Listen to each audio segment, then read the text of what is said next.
엄마는 충북 제천의 산골 오지마을에서 이장님 댁 첫째 딸로 태어났다.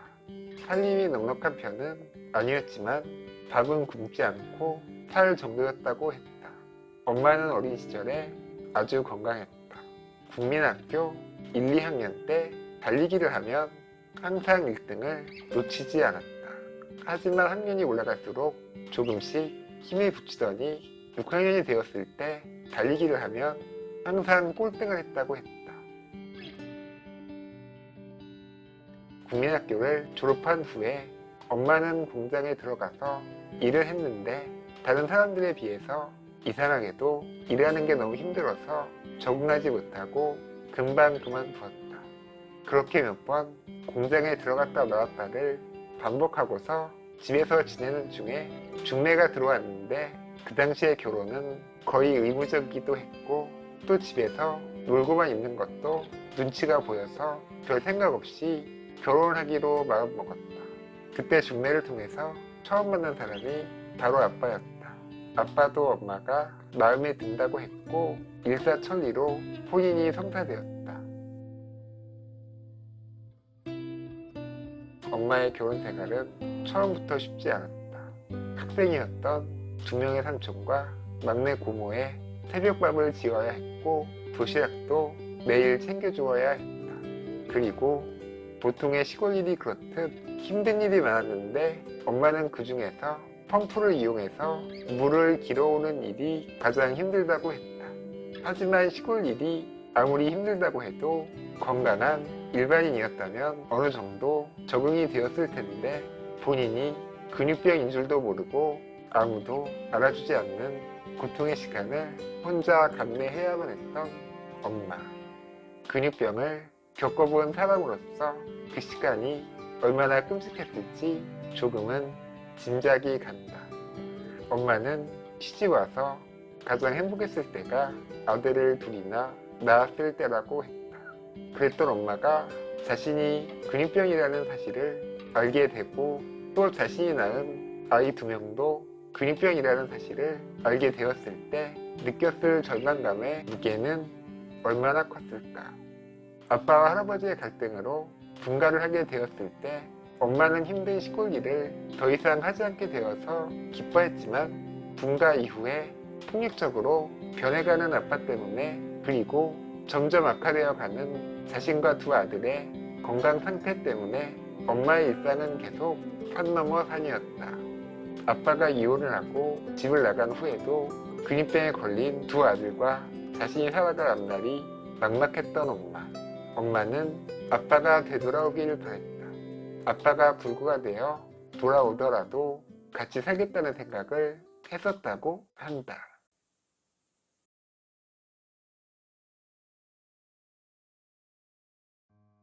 할아버지에게는 형이 한 분 계셨다.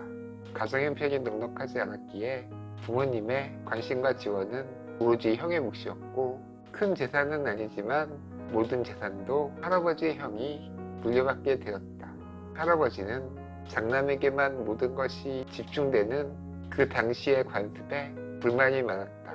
그런 불만은 형을 미워하는 마음으로 발전했고 부모의 재산을 한 푼도 물려받지 못한 것이 할아버지의 평생 한이 되어버렸다.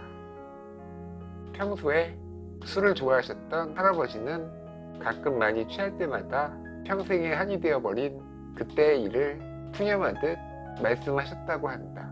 그런데 문제는 그 불똥이 엉뚱한 곳으로 튀어버렸다는 것이다. 할아버지에게는 5명의 자녀가 있었다.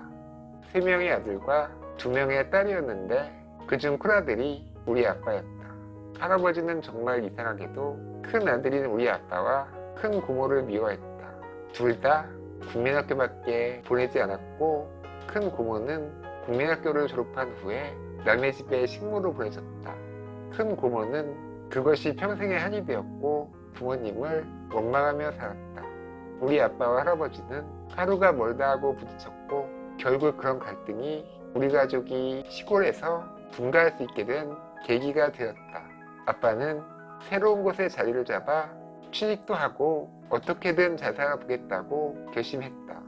하지만 생각보다 쉽지 않았다. 시골 촌구석에서 평생을 살다 올라온 아빠는 취직한 회사에 적응하기 힘들었다. 원래 일하고 있던 사람들의 텃세와 무시를 받았고 또 배우지 못한 열등감도 있었기 때문에 아빠는 회사에서 안 싸운 사람이 없었다고 했다. 그런 스트레스를 집에서 풀기 시작했고 아빠는 점점 무서운 사람이 되어갔다. 이렇게 된 데에는 나의 건강 악화도 한몫했는데 아기 때부터 근육병이 진행되어서 몸이 악화된 형에 비해서 나는 6살이 될 때까지 건강한 다른 아이들과 전혀 차이가 없었기 때문에 아빠는 나에게 거는 기대가 상당히 컸다. 하지만 나 또한 얼마 지나지 않아서 눈에 띄게 병이 악화되기 시작했고 아빠는 자신을 제외한 가족 모두가 근육병이라는 사실에 크게 절망하고 괴로워했다. 나중에 희귀병에 걸린 가족 모두가 빨리 죽고 자기 혼자 남게 되면 외로워서 어떻게 사냐고 했다. 아빠가 다니는 회사에는 친목회 모임도 있었는데 서로 돌아가며 회사 동료들의 가정에 모여서 밥도 먹고 담소도 나누는 모임이었다.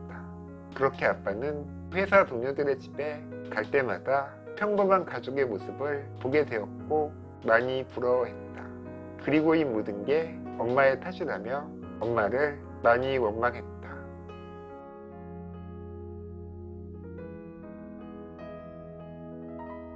다른 동료들의 평범한 가정을 부러워하는 마음과 엄마를 원망하는 마음은 걷잡을 수 없을 만큼 커져갔고 왜 자기 자신만 불행한 인생을 살아야 하는지에 대해서 크게 분노했다. 그렇게 점점 매서운 독사같이 변해가던 아빠는 결국 희귀병에 걸린 새의 모자를 버리고 떠나는 있을 수도 없고 있어서도 안 되는 선택을 하고야 말았다.